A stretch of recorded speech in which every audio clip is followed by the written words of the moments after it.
1 फरवरी को पेश होने वाले आम बजट से देश को काफी उम्मीदें हैं। कोविड काल में बजट कैसा होना चाहिए और व्यापारिक जगत इस बजट को लेकर क्या सोचता है, इन्हीं सब मुद्दों पर जीनस ग्रुप के चेयरमैन और प्रदेश के प्रमुख उद्योगपति आईसी अग्रवाल से खास बातचीत की हमारे संवाददाता बीके शर्मा ने। कोविड की विषम परिस्थितियों के बाद ये बजट आने वाला है और इस बजट से काफ़ी उम्मीदें हैं। इस पर बातचीत करने के लिए हमारे साथ हैं अभी जीनस ग्रुप के चेयरमैन और प्रमुख उद्योगपति आईसी अग्रवाल। इनसे बात करेंगे।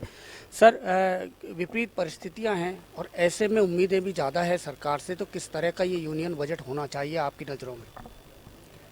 देखिए, बजट को ऐसा है कि चूँकि एक साल ऐसा खराब गया है और इससे सरकारी रेवेन्यू भी बहुत घटा है और लोगों को भी बहुत परेशानियां हुई है। और कुछ सेक्टर जो ऐसे हैं, टूरिज्म वगैरह के सेक्टर हैं या कुछ टेक्सटाइल सेक्टर है और है कुछ सेक्टर ऐसे हैं जो बिल्कुल भी काम नहीं कर पाए इस दौरान। उनके लिए विशेष गवर्नमेंट को कुछ करना चाहिए और बाकी जो सेक्टर ठीक चले हैं उनकी ठीक है, वो अपना परफॉर्मेंस अच्छा भी कर रहे हैं। कुछ सेक्टर ऐसे भी हैं जिन्होंने अच्छा परफॉर्मेंस दिया है, लेकिन इससे नए आयाम भी बहुत खुले हैं। नई नई टेक्नोलॉजी आई है, लोग टेक्नोलॉजी से जुड़े भी हैं, वर्क फ्रॉम होम का कल्चर भी आया है। तो बहुत सी नई चीज़ें जो लोग जिससे जुड़ नहीं पा रहे थे वर्चुअल मीटिंग्स के में और में, वो काफ़ी उसमें भी इस दौरान जो है लोग काफ़ी प्रोत्साहित हुए हैं, काफ़ी लोगों ने काम किया है। और कुछ नए सेक्टर भी इसमें फार्मास्यूटिकल के नए जो है एक उद्योग आए हैं या नए आयाम आए हैं। तो ये भी एक कुछ अच्छाइयाँ हैं, कुछ कमियाँ हैं। तो बैलेंस बजट गवर्नमेंट को लाना चाहिए कि गवर्नमेंट बहुत कुछ अभी रेवेन्यू चूँकि डाउन हुई है तो इसलिए बहुत कुछ उम्मीद नहीं रखनी चाहिए, बल्कि सबको एक सहयोगी के तरह से चलना चाहिए और इस त्रासदी को एक तरह से भूल के और फिर आगे किस तरह से देश की उन्नति हो, किस तरह से देश का काम हो, किस तरह से उद्योग धंधे आगे बढ़े, किस तरह से रोजगार उपलब्ध हो, उस पर ज़्यादा काम करना चाहिए। मुख्यमंत्री ने भी केंद्र से पैकेज की मांग की थी कोविड काल के दौरान, लेकिन उसमें कोई बड़ा ऐसा अनाउंसमेंट हुआ नहीं। क्या आप भी मानते हैं राजस्थान को ऐसे किसी राहत पैकेज की ज़रूरत है इस काल में? देखिए, पैकेज की ज़रूरत तो रहती है, लेकिन अभी मुझे नहीं लगता कि ऐसी स्थिति है। इतना कम रेवेन्यू आने की वजह से ऐसी स्थिति कोई सरकार कोई ऐसा विशेष पैकेज दे पाए। लेकिन फिर भी जितना संभव हो उतना, खास तौर से ऊर्जा विभाग को बहुत परेशानी हुई है। पूरे देश के ऊर्जा विभाग को इस कोविड काल से और बहुत डाउन गया है, उनका रेवेन्यू बहुत डाउन गया है। तो मैं समझता हूँ कि जो एक 24x7 की जो प्लानिंग है बिजली देने की, तो उसके ऊपर गवर्नमेंट को विशेष कार्य करना चाहिए।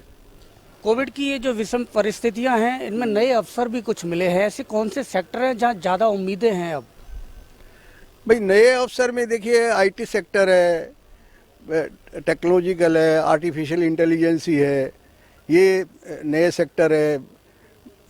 जो है इलेक्ट्रॉनिक्स कारें हैं, इलेक्ट्रॉनिक्स कार है, इलेक्ट्रॉनिक्स की और बहुत चीज़ें, इलेक्ट्रिकल कार्स है, लिथियम बैटरीज है और बहुत सारे सेक्टर है। फार्मास्यूटिकल के सेक्टर हैं जिसमें एक बहुत अच्छे स्कोप हैं। आज पूरे दुनिया में ये एक हमारे देश के साबित हो गया कि हम फार्मास्यूटिकल में बहुत आगे जा सकते हैं और हमारी मेडिसिन भी रिकॉग्नाइज हो रही है, वैक्सीन भी रिकॉग्नाइज हो रही है। तो ये बड़ा उत्साहजनक सेक्टर है और मेडिकल टूरिज्म के भी बहुत अब अवसर मिलेंगे इसमें, क्योंकि अब भारत को मेडिकल में एडवांस कंट्री के रूप में लोग जानने लग गए इस कोविड काल की वजह से। क्योंकि जिस तरह से कोविड का मैनेजमेंट किया, जिस तरह से डेथ रेशियो हमारे यहाँ बहुत कम हुआ, जिस तरह से लोगों का प्रॉपर इलाज हुआ, उससे पूरी दुनिया में एक ही हो गया कि हाँ, भारत एक ऐसा देश है जहाँ पे इस टूरिज्म, मेडिकल टूरिज्म और मेडिसिन की और बहुत अच्छी संभावना है। तो ये भी एक बहुत अच्छा सेक्टर डेवलप करना चाहिए। आत्मनिर्भर भारत अभियान को व्यवहारिक बनाने के लिए सरकार को क्या कदम उठाने चाहिए? देखिए, आत्मनिर्भर भारत के निर्माण के लिए मुख्य रूप से देखिए आयात चाइना से ही होता था। और अगर हम चाइना को रोकने में कामयाब हो गए और चाइना से और हमने अपने यहीं जो चीज़ें इंपोर्ट होती हैं उन चीज़ों को अपने यहाँ भी प्रोड्यूस करना शुरू कर दिया, और बल्कि उस खाली प्रोड्यूस ही नहीं करना, उनको फिर यहाँ से एक्सपोर्ट भी करना, जो इस काल में साबित भी हुआ है कि बहुत सी ऐसी चीज़ें थी जिसमें कोविड काल में नीड थी जिनकी, और जो हमारे यहाँ नहीं बनती थी, हम स्टार्ट में हमने इंपोर्ट ही किया, लेकिन हमने उस परिस्थितियों में भी हमने बहुत चीज़ें डेवलप कर ली और उन चीज़ों को हम एक्सपोर्ट भी कर रहे हैं। तो ये जो हमारी एंटरप्रेन्योरशिप है ना, ये जो हमारे देश के डीएनए में है एंटरप्रेन्योरशिप, इसकी वजह से बहुत सारी संभावनाएं हैं। और ये मेक इन इंडिया अगर सच्चे दिल से सच्चे मन से लोग भी करेंगे, सरकार भी पूरा उसमें सहयोग करेगी, तो निश्चित रूप से ये बहुत अच्छी कामयाबी होगी।